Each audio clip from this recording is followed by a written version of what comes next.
Have you ever thought about how you can run a bit further? Maybe a little bit faster, but not too much faster. Well, today's video, I'm going to talk to you about how you can build up your aerobic engine and try and run further with more endurance during your running training. So join me on this muddy run as I give you a few tips as to how you can build it.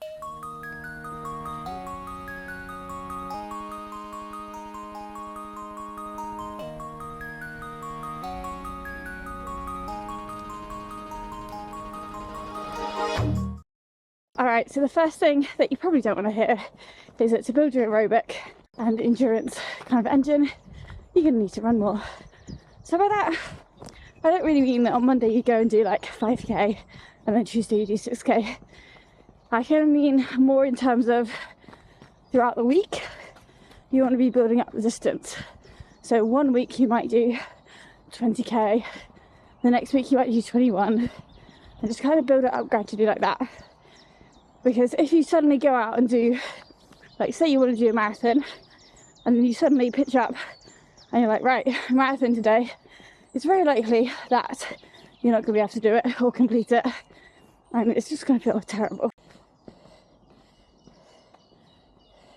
So if you have decided to suddenly go out and do a very long distance abnormally to what you normally do, there are two things that could happen. The first one that could happen is you'll kind of get partway through it and be like, no, I can't continue, I'm going to need to stop. And that's probably going to demotivate you, maybe from ever trying it again. Hopefully not. Hopefully the distance you completed was satisfying enough. And then the second thing that might happen is that you'll do it, and it might be a little bit slow. You never know, you might have done it really fast. But it's likely that after that, you're going to be really, really tired, really sore, because your body just hasn't adapted. So hopefully a few of these tips I'm going to give you are going to help with that soreness and just make your body ready to take on the distances that you want to do, and just help you feel a little bit more filled with endurance. So then, how do you run further? Well, the simple thing is you go out and run further. So I said earlier that you probably don't want to be aiming every single day to get further and further and further, and by the end of the week have, you know, a 10k run. You do want to build it up more gradually than that. So you're talking about weeks and months, kind of building that average distance or duration of your run. If you're in kind of the early stages, it might just be adding another couple of minutes on to your run, or one run a week. So, you know, your normal 5k, you might want to go out, just keep running for another minute, and then run back to your door for another minute as well. That's an extra 2 minutes that time. Then gradually, as the distance increases, you can maybe do a different route, so you're not just looping back and forwards again and again. On top of that, if you are still at the lower distances, it might just be easier to add on about 500 meters, you know, about a third of a mile onto one of your runs. Don't add it onto every single run that you ever do, because then you're probably going to overload yourself. But just a little bit every week should make a difference in your endurance and help you run further. If you're a little bit further on in your running journey, you're probably going to want to look towards the 10% rule. So this is a rule where every single week you don't want to be adding more than 10% to each of your runs. So say one week you do 100k, which is a lot, so don't think that that's average, that's a lot. The next week you can get away with doing about 110 by adding on 10k, because that's 10% of 100. I'm just keeping the math simple, but the same would apply to whatever distance it is that you complete during the week. And that's kind of like the safe distance that you can add without really overextending yourself. It might be that if you try that, 10% might be a bit too much, and it's likely you might want to do it over 2 different runs. So instead of making that long run 30k instead of 20, you know, you're going to want to add a little bit to every single run, which is a little bit different to the tips for beginners, because that might be a bit too much for a beginner. But if you're kind of in the middle to advanced stages of your running, you're probably likely already pretty conditioned to add some more distance in. Remember, the further you go though, you probably also want to go a little bit slower. So there is a reason why the 100-metre world record isn't the same pace as a marathon record. And it's because your body just can't keep up with that kind of speed. So do kind of gradually, ease into speed during your long runs. And, if you need to walk. Walking is completely valid in a long run. So don't feel like you always need to keep running. And at the end of the day, the more you kind of walk/run, you're still building that aerobic engine, and you're still adding to your distance and helping your endurance. I know sometimes, you want to be running for all of it, but in the early stages, use that walking break to get some fluid in, get some food in, anything like that, and it's still time on feet and you're still out, and it's still going to help more than sitting on the sofa or not doing it at all. So if you are finding yourself doing quite a lot of walking in your runs, maybe you want to factor that in. Maybe you want to think, right, I'll do 5 minutes of running and then 2 minutes of walking and keep doing that. That's a way of running for loads of people. So then you can just maybe slightly reduce the walking sections and increase the running sections, and then you've got a slightly different target and a way of adding to your endurance without it completely ruining or knackering you too much.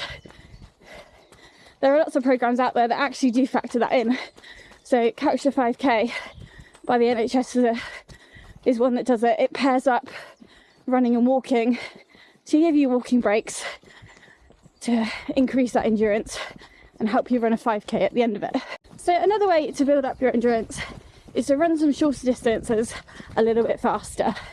So this is particularly good if you're trying to build up to a 10K or a half marathon, because the benefits you get from using your muscles to run that bit faster can also be used to run further when you're running at a slower speed.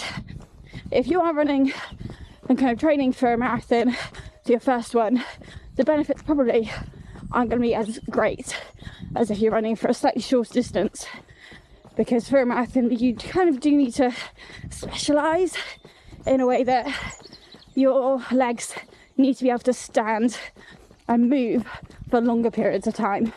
Whereas with the 10K and half marathon, doing those shorter, sharper efforts can really help tune your muscles, and they can adapt and be used in both ways, either for speed or for distance. So for those kind of middle distance, long distance events, so the 10K and the half marathon, kind of you're looking at 400 to 600 meters of effort, then a little rest, and then do it all over again to help build up that endurance over time. It might be the first time you do it, you can do 4, and the next time you go to do it, you might be able to fit in 5. And it's just using those muscles in a different way that'll really help make them strong and be able to help you out in those longer distances. This additional muscle strength can then be used to help combat your tired legs at the end of the event, just to help you get over that finish line, really. For the marathon or ultra distance events, you are going to want to get that long run in, because that is very specific to the event. And kind of doing, if you only did short runs and then a kind of 400 to 600 interval effort, you're just not going to get that adaptation that you need in order to keep going throughout the whole event.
Right, so what do I do when I'm trying to train up to a new distance?